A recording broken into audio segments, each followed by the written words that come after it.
Du surnom de Mohammed à la Mecque avant la révélation, Al-Amin, le digne de confiance, le véridique. Dans la Bible, c'est l'esprit de vérité.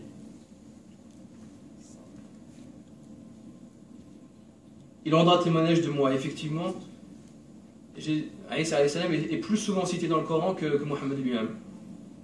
Cependant, je vous dis la vérité, il vous est avantageux que je m'en aille, car si je ne m'en vais pas, le Consolateur ne viendra pas. Mais si je m'en vais, je vous l'enverrai. Et quand il sera venu, il convaincra le monde en ce qui concerne le péché, la justice et le jugement.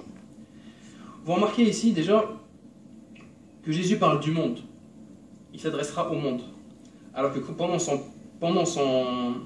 ministère, comme le disent les chrétiens, pendant sa révélation, il s'adressait surtout au Bani Israël. Il est venu pour rectifier la religion de Bani Israël. Jamais dans l'intention de créer une nouvelle religion. Il voulait corriger Bani Israël dans les erreurs qu'ils avaient commises. Il voulait les rectifier. Par contre, il dit que celui qui va venir après lui, par contre, il va s'adresser au monde. C'est dans ce verset. Et ensuite, il leur dit qu'il va justement convaincre le monde en ce qui concerne la justice et le jugement. Ah oui, autre chose qui est intéressant dans ce verset, les chrétiens disent non, non. En fait, quand ils parlent de l'esprit de vérité, ils parlent du Saint-Esprit. Alors ça, c'est une des preuves que les anciens livres ont été falsifiés. Il y a quelques siècles en arrière, les chrétiens disaient que la Bible est parole de Dieu. Mais maintenant, il y a tellement d'erreurs scientifiques, par exemple, et tellement de contradictions, qu'ils ne peuvent plus dire que c'est la parole de Dieu, parce que Dieu ne peut pas se tromper. Ça ne colle pas. Donc ce qu'ils disent non, c'est des personnes qui l'ont écrit, mais c'est des personnes qui ont été inspirées.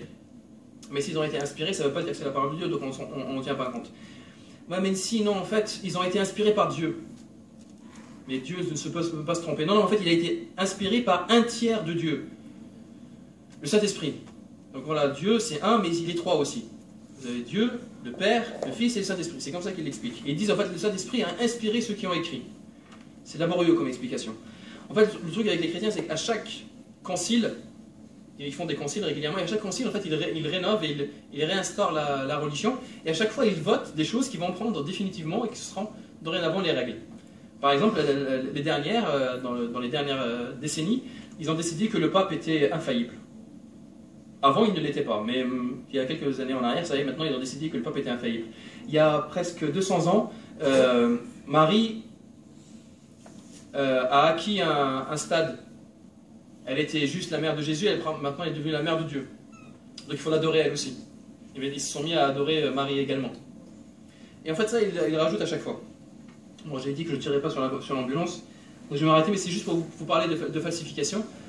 Le fait que, voilà, ils admettent qu'avant ils disaient une certaine chose, aujourd'hui ils admettent qu'il y a des choses qui ont été modifiées, que l'homme est intervenu. Alors oui, l'homme est intervenu, mais sous inspiration.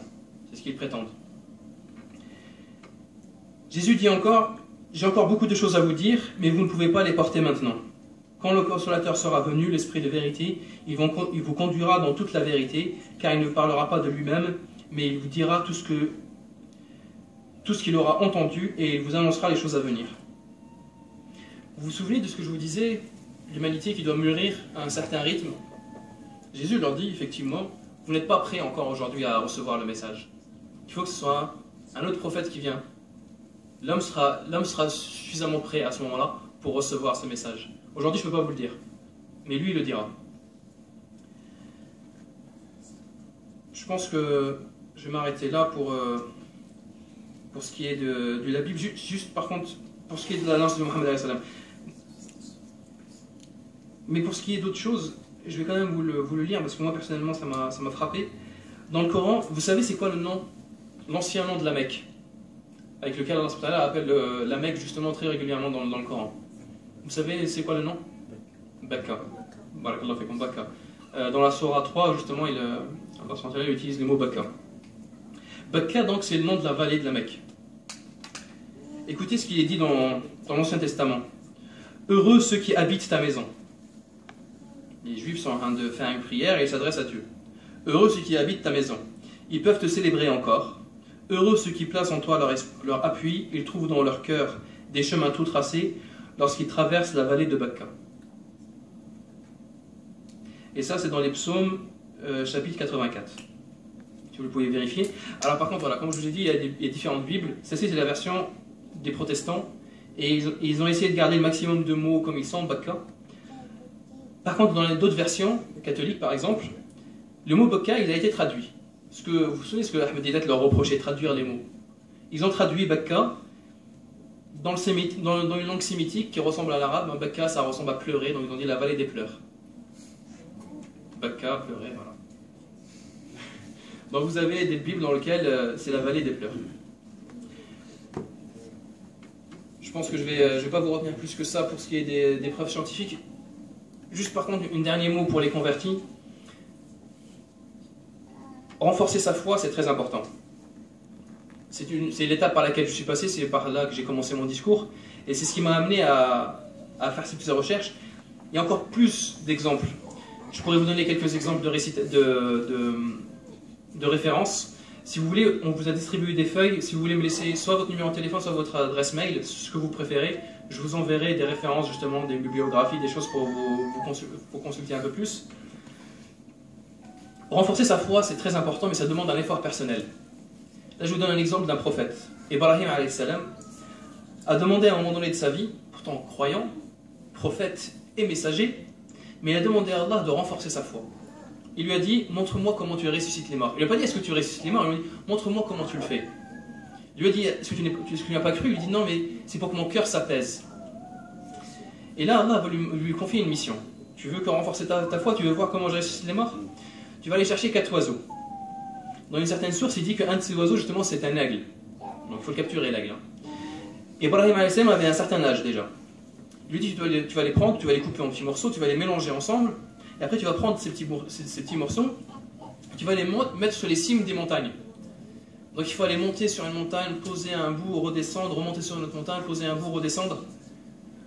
Et en fin de compte, la fin de l'histoire, il va revenir et Allah va lui révéler, va lui dire, appelle-les. Il va les appeler et ils vont venir vers lui reconstituer des oiseaux comme ils étaient, les 4 oiseaux qu'ils étaient. Une des morales de l'histoire, c'est que pour renforcer sa foi, ça demande un effort personnel. Ne pensez pas que ça peut vous tomber dessus. La foi est un don précieux. On est béni d'avoir été élu, d'avoir été choisi et d'avoir été guidé. Alhamdulillah. C'est une chose pour laquelle on doit reconnaître, on doit être reconnaissant. Mais cette foi qu'Allah nous a accordée, on doit la renforcer et ça dépend de nous. Autre chose que j'aimerais dire aux convertis également, dans l'islam, on a 2 sources, le Coran et la Sunna. Et ensuite, quand tu n'as rien trouvé dans le Coran et dans la Sunna, tu vas vers ce que les savants, sur ce quoi les savants sont tombés unanimes. Ce qui veut dire que si quelqu'un vient pour t'embrigader, quelqu'un vient te parler, tu écoutes quelque chose sur Internet, peu importe. La réponse de base, c'est « je suis prêt à te croire ». Mais tu me le montres, tu montres la preuve. Je veux un dalil, ce qu'on appelle en arabe un dalil, une preuve. Que ce soit cité dans le Coran, dans le hadith, ou au moins que les savants soient unanimes dessus. Et si c'est dans le Coran, pas besoin d'aller chercher dans d'autres sources. Si c'est dans la Sunna, pas besoin d'aller chercher dans d'autres sources. C'est dans cet ordre-là qu'il faut regarder. Si vraiment c'est pas cité dans le Coran, qu'on va aller chercher dans les hadiths. Les hadiths, c'est la parole du prophète. Donc si c'est dit dans le Coran, tu n'as pas besoin d'aller chercher ailleurs. Si quelqu'un te rapporte une preuve et tu te dis voilà, c'est cité dans le Coran, si tu as vérifié la source, effectivement, tu peux le croire. Par contre, attention, je vous mets quand même en garde, il vaut mieux connaître le Coran dans son ensemble. Parce qu'il y a des versets qui indiquent des choses, comme on l'a dit, Allah qui nous a créés connaît sa création. Et il ménage sa création. Par exemple, quand il nous a interdit l'alcool, il ne l'a pas fait d'un coup. Il l'a fait progressivement. Au début, il a juste dit à l'homme de ne pas s'approcher de la prière en étant sous. Ce n'est que plus tard qu'il va interdire définitivement l'alcool. Qui va interdire donc l'alcool. Justement, interdire la prière, je pourrais en parler également. Mais juste ce que je voulais dire, si vous connaissez que le verset qui dit ne pas s'approcher de la prière en étant sous, vous allez dire bah, c'est possible de boire alors. C'est pour ça qu'il faut connaître quand même dans l'ensemble. Donc si quelqu'un vous donne une source, vérifiez-la, lisez-la, mais lisez les versets qui la précèdent, ceux qui la suivent, et quand même posez quand même la question à 2-3 personnes, histoire de ne pas être dupé. Quand je vous ai dit interdire la prière, il y a un verset dans le Coran où Allah a dit « Waylun lil musalli » malheur à ceux qui font la prière.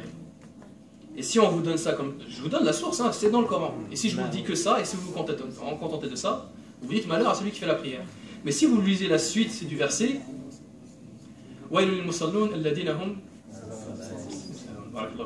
ceux qui sont inconscients ou qui sont distraits de leur prière. Barakallahu fikum. Il ne reste plus que 5 minutes, Inch'Allah, pour Dohr. J'aurais aimé qu'on échange un peu plus, qu'on discute un peu plus, mais on a pris du retard pour le début de la réunion. Je sais que les miracles scientifiques, vous en connaissez plus, je sais que vous avez tous des idées à nous raconter, vous avez tous des témoignages. Ce que je vous propose, c'est que ce soir, vous savez, à partir de 16h, Inch'Allah, c'est le frère Mazouni qui va animer une table ronde, qui va se tenir au même endroit, Inch'Allah. Et là, ce sera peut-être l'occasion, Inch'Allah, de parler de ça. Donc on pourra reporter ces questions-là, Inch'Allah, à ce moment-là. Après Dohr, tout de suite, donc vers 14h30, c'est le frère Abdel Ahad et l'imam de Muhsinin qui vont nous faire un exposé sur comment le messager alayhi salam vivait le mois de Ramadan. Barakallahu fikum, merci pour votre attention, jazakumullahu khair.